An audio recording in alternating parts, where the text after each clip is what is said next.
دیکھیں اللہ تبارک و تعالیٰ نے ہمیں اپنے رسول صلی اللہ علیہ وسلم کے ذریعے سے تمیز سکھائے، تہذیب سکھائے، کھانے کے تہذیب ہیں اور آداب سکھائے گئے، مہمانوں کے ساتھ کیسا سلوک کرنا ہے، رشتہ داروں کے ساتھ کیسا سلوک کرنا ہے۔ اب اخلاق جس طرح سے اس وقت امت مسلمہ کے اندر ایک کثیر تعداد نے، ایک بڑی تعداد نے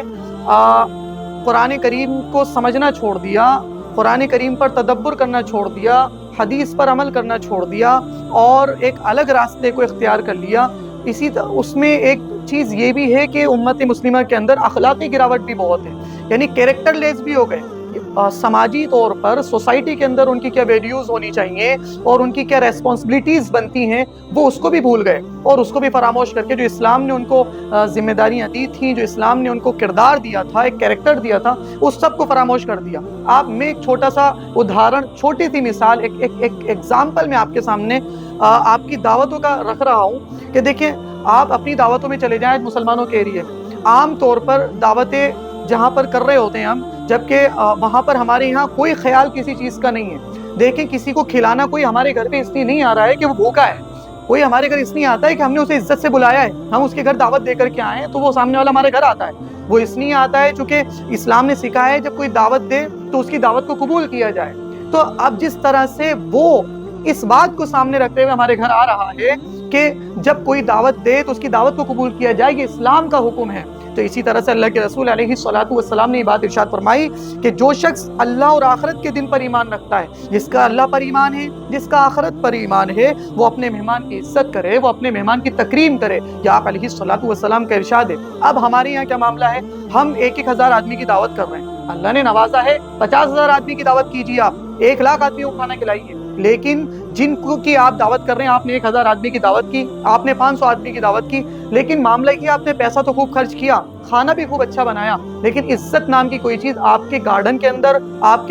کے جس جگہ آپ نے ولیمہ کیا اس جگہ کے اوپر مہمانوں کی عزت اور مہمانوں کی تکریم کا کوئی معاملہ نہیں ہے۔ میں یہ نہیں کہہ رہا ہوں کہ ہم جوتے مار رہے ہیں مہمانوں کو بلا کر کے یا گالیاں بک رہے ہیں مہمانوں کو بلا کر کے، یہ گالیاں بکنا، جوتے مارنا تو یہ تو بہت بڑے درجے کی بات ہو جائے گی۔ آپ اندازہ کریں 1,000 آدمی ہیں، 1,000 آدمی کی ہم نے دعوت کی ہے،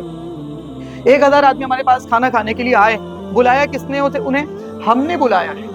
جب ہم نے بلایا تو رسول نے ہمیں یہ حکم دیا ہے کہ اب ہم اللہ اور آخرت کے دن پر ایمان رکھتے ہیں نا، تو ہمیں چاہیے ہم ان کی عزت بھی کریں۔ صرف وہ کھانا کھانے ہمارے یہاں نہیں آئے، وہ آواز لگا رہے ہوتے ہیں یا روٹی نہیں ہے یا سالن نہیں ہے، یہ جی اب کوئی کہے جی امام صاحب اس طرح کی باتیں آپ کیوں کر رہے ہیں، تو سب طرف ہوتا ہے، اب اتنے آدمی میں رہ جاتا ہے۔ دیکھیں کہیں ایک غلط فہمی سے رہ جائے، کہیں غلطی سے رہ جائے، وہ ایک الگ مسئلہ ہے، لیکن ہمارے یہ کلچر بن چکا ہے کہ پوری اتنی بڑی بھیڑ کو ہم بلا لیتے ہیں، جتنی بڑی بھیڑ سنبھالنا ہمارے بس کا نہیں ہے،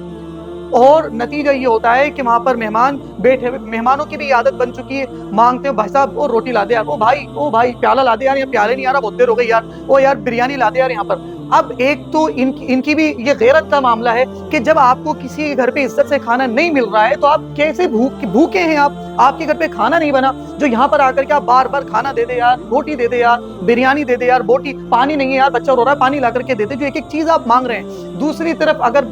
میزبان کی بات کروں تو کہتا ہے یار اب اتنے سارے لوگوں کو ہم اکیلے کیسے سنبھالیں؟ جب آپ کے بس میں اتنے سارے لوگوں کو سنبھالنا نہیں ہے تو یہ صرف کھانا کھانے نہیں آئے ہیں، رسول نے فرمایا ان کی عزت بھی ضروری ہے، آپ کو خیال کرنا ہے ان کے مانگنے سے پہلے۔ آپ جس طرح سے آپ نے کھانے پہ خرچہ کیا ہے، اس طرح ویٹرز کا انتظام کریں، لڑکوں کا انتظام کریں، اتنے لڑکوں کا کہ لوگوں کو مانگنے کی ضرورت نہ پڑے، وہ خود دیکھیں وہاں پہ کہ کس کو کس چیز کی ضرورت ہے۔ یہ ہوتی ہے عزت۔ اب تو بہت برا حال ہے، بس کھلانا ہم نے مقصد سمجھ لیا ہے، اور معذرت کے ساتھ میں مسلمانوں نے کھانا مقصد سمجھ لیا ہے۔ ایک طرف کھانے والے ہیں، دوسری طرف کھلانے والے، نہ عزت کی خود کو پڑی ہوئی ہے، نہ سامنے والا عزت دینے کے لیے تیار ہے، تو یہ بے غیرتی کی علامت ہے، اور یہ ایک اچھے مسلمان کی شان نہیں ہے کہ وہ اس طرح بے عزتی کے ساتھ میں کھانا کھائے، نہ ہی اچھے مسلمان کی شان ہے کہ اپنے گھر بلائے ہوئے مہمانوں کو اس طرح سے ذلیل کرے۔ وہ پریشان ہو رہے ہیں بہت زیادہ، ارے معاملات یہاں تک پہنچتے ہیں پوری کی پوری کہ گندی دریاں بچھی ہوئی ہیں، گندی قالین بچھا دی، اسی کے اوپر سب بیٹھے ہوئے اور وہی جوتے چپل لے کر کے سب ایک دوسرے کے اوپر سے جا رہے ہیں۔ ارے تو ہم کیا کریں اتنے سارے لوگوں کو، جب آپ کیا کریں اتنے سارے لوگوں کو نہیں سنبھال سکتے، پھر میں وہی کہوں گا کیوں بلایا؟ رسول نے کہا تھا کہ آپ کو اکرام کرنا ہے ان کا، آپ کے بس میں 100 لوگوں کو سنبھالنا تھا، آپ 100 کو بلاتے۔ مسئلہ صرف آپ کے کھلانے کا نہیں کہ آپ کے پاس کھلانے کی گنجائش تھی، کھلانے کی گنجائش کا نہیں، مسئلہ اس کا بھی کہ ان کی عزت بھی کرنی ہے، کھلانے کے ساتھ میں انہیں صحیح جگہ پہ بٹھانا ہے،